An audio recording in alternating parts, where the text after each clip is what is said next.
And I believe one has died. This was in San Diego. Yes. Are we noticing though that all of a sudden it's not making big news where coverage is going on forever and ever? And maybe it's because the convention's going on. I don't know, but I almost kind of think maybe it's a good thing in that we don't make such a big deal out of these stories because all it seems to do is inspire some other wacko in some other city to do it all over again. Christine, yes, and yesterday several news agencies in Europe, mostly in France, came out and said that they will no longer personally identify by name terrorists and attackers who bring chaos on the streets in Europe.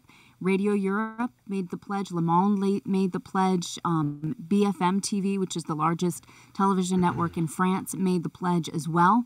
And they will no longer list the names just to prevent the hero effect, is what they said, or copycats. I think it's something that kind of informally in the United States we do on occasion, but we don't do it all the time. But I think, one of the questions we were talking about yesterday is, as a news organization, do we subscribe to this as well? You want people who... You don't want to inspire other people to do the same thing. Right, and maybe, Bill, maybe the publicity of these police shootings is inspiring people to do just that. I think in a day and age of social media, I mean, what has inspired the riots? You'll take a shooting of a person, the video gets posted, it looks like, based on the video, it looks like the police officer was just shooting the person in broad daylight and unjustly. The video gets out, and you have protests and people looting, and it's all about publicity. So maybe the fact that we are becoming, the sad thing is the reason for this is we're becoming desensitized. It isn't up as high on the pyramid, on the news pyramid, and that in itself is probably sad. But maybe the end result is a positive one. So I have a comment though. From a news perspective, Christine, I'd like your thoughts on this because I don't think that's the appropriate way to cover news, to omit someone's name for fear that it might have a positive or negative influence on someone else. If, down the road, I know, for instance, in Newtown, a lot of people won't mention the name of the person, I mentioned Newtown because, by the way, the new Sandy Hook Elementary is reopening today, by the way. Yeah. But, people say, I don't want to say that name, I don't want to promote that person's name, etc. But from a news perspective, don't you have a responsibility to identify the person responsible for committing such a terrible crime? I'm going to say that maybe the first instance of the story that you say the person's name, particularly in the cases where, a terrorist is killed or an alleged terrorist is killed, I don't think it's necessary. I think we do a terrible job, and I don't mean WIBX, but I mean the media in general. I think we do a terrible job by kind of glorifying these people by putting their pictures up.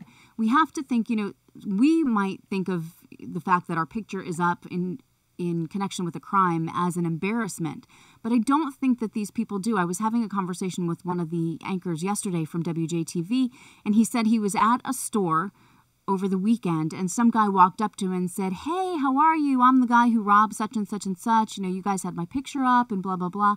And it was exactly the same thing on a much smaller scale.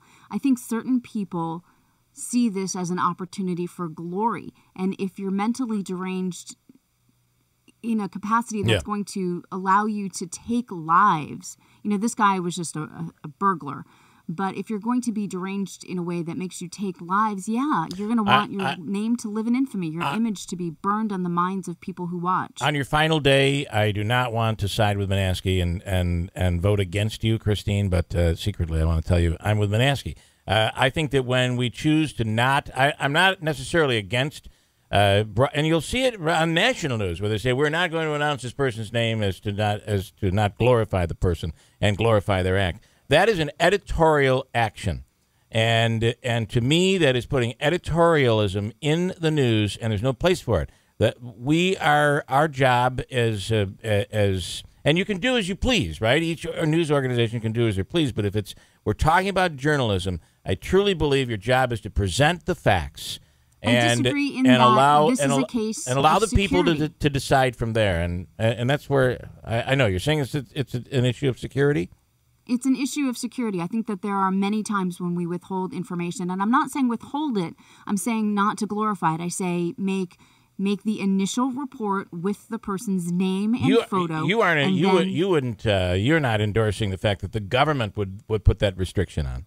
No, absolutely. So it would be not. something that each individual news agency would do based on their own policy. Right. We have a policy that we don't report suicides because we don't want to inspire people to get their names out there, so that they commit suicide, and that they can find the celebrity in death that they didn't have in life. And I think that is done though based on opinion of each news organization.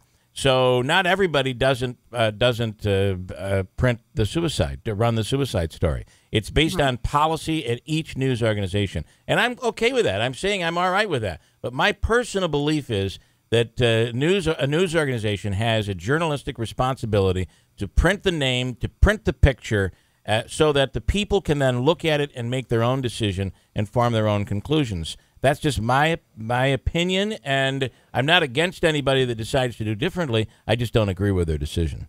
Right. So I just don't think that we should plaster it on the news every single night. Well, and think about it. Remember when they took the Boston bomber, Rolling Stone magazine, and they went back and they retouched it? That's different. To me, that was terrible. It's reprehensible. And in America, what happens is nobody buys your magazine anymore, and you end up going out of business. So I'm all cool with all of that stuff. I just think in terms of the news, we should just present it. But again, that's my opinion. I do have to break. Christine, I hate disagreeing with you ever, but on this day, it's even worse. It's okay. 6:51. Coming right back with Willie Waffle at WIBX.